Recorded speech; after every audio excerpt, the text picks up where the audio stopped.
আসসালামু আলাইকুম প্রিয় দর্শক। আজকে আলোচনার শুরুতে আমি কিছু কথা বলবো, সেটা হলো খুবই গুরুত্বপূর্ণ কথা। যারা এত যাবৎকাল পে স্কেল নিয়ে আমার ভিডিওগুলো দেখে আসছেন তাদের উদ্দেশ্যে কথাগুলো। অনেক দর্শক ছিলেন যারা নেগেটিভ কমেন্ট করতেন, পজিটিভ কমেন্ট করতেন, কিছু কিছু লোক হতাশার কমেন্ট করতেন। এরকম যে সকল লোক আজকে বিশেষ করে যে সকল লোক নেগেটিভ কমেন্ট করতেন পে স্কেল নিয়ে কথা বলার জন্য বা হতাশার কথা বলতেন, তারা আজকে অন্ততপক্ষে একবার হলেও কমেন্ট করে যাবেন। কমেন্ট করে যাবেন এই জন্য আমি দীর্ঘদিন যাবৎ বলে আসছি, আগামী 2026-27 অর্থ বছরের 1 জুলাই থেকে পে স্কেল কার্যকর হবে এবং 11 জুন আপনার পে স্কেল ঘোষণা হবে এবং বর্তমান সরকার জনাব তারেক রহমানের সরকার, অর্থমন্ত্রী আমির খসরু মাহমুদ চৌধুরী এটা ঘোষণা করবেন। এটা আমি কিন্তু এখান থেকে 1 মাস আগেও বা আমার প্রতিটা ভিডিওতে এটা বলে আসছি যে বর্তমান বিএনপি সরকার এই পে স্কেল দেওয়ার জন্য প্রতিশ্রুতিবদ্ধ এবং পে স্কেল তিনি দেবেন। হয়তো বৈশ্বিক পরিস্থিতি, অর্থনৈতিক পরিস্থিতি, বাংলাদেশের পরিস্থিতি সবকিছু মিলাই এটা ধাপে ধাপে বাস্তবায়ন হবে, কিন্তু পে স্কেল দেবে এটা শিওর। কার্যকর হবে 1 জুলাই থেকে এবং সেটাই কিন্তু হয়েছে। আজ 11 জুন 2026-27 অর্থ বছরের যে বাজেটটা ঘোষণা করছে আপনার এই বর্তমান সরকার, বিএনপি সরকার, যে বাজেটটা ঘোষণা করছে বিএনপি সরকার, এই সরকারই কিন্তু এই পে স্কেলটা ঘোষণা করছে এই বাজেটে এবং এটা আমি কিন্তু দীর্ঘদিন যাবত বলে আসছি যে একটা পে স্কেল কার্যকর হওয়ার জন্য যে যৌক্তিক সময়, যৌক্তিক অর্থনীতি বা একটা পরিস্থিতি লাগে, সেই পরিস্থিতির জন্য তাদেরকে সময় দিতে হবে।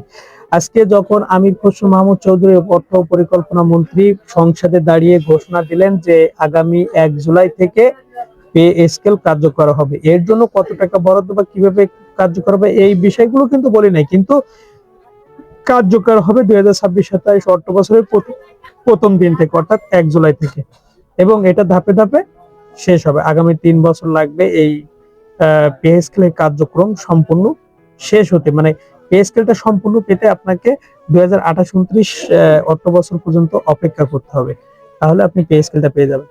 আর যে সকল ভাইরা নেগেটিভ কথা বলতেন পে স্কেল নিয়ে, পে স্কেল হবে না, পে স্কেল দেবে না, পে স্কেল নিয়ে হতাশায় যারা ভুগতেন, তারা আসলে তাদের যে বেতন, তারা ওই বেতনের কর্মচারীরা বেতনে সংসার চালাতে পারতেন না, তাই তারা হতাশা থেকে বলতেন। কিন্তু যারা নেগেটিভ কথা বলতেন, দেবে না, হবে না, এই সরকার পারবে না বা এ করতে পারবে না, বিভিন্ন রকম, তাদের মনে হয় যে কোন রকম দোষর কানেক্টিভিটি থাকা আছে। যদি দোষর কানেক্টিভিটি যে সকলের থাকবে না, তারা দেখবেন আজকে এই ভিডিওতে কমেন্ট করবে এবং আলহামদুলিল্লাহ বলবে। কিন্তু যাদের দোষর কানেক্টিভিটি আছে তারা কিন্তু আলহামদুলিল্লাহ বলবে না, তারা মেনে নিতে তাদের কষ্ট হবে। তো তারা মানুক বা না মানুক ওইটা বিষয় না, ফুল ফুটুক আর না ফুটুক, বসন্ত ঠিকই হচ্ছে, ওটাও কোনো বিষয় না।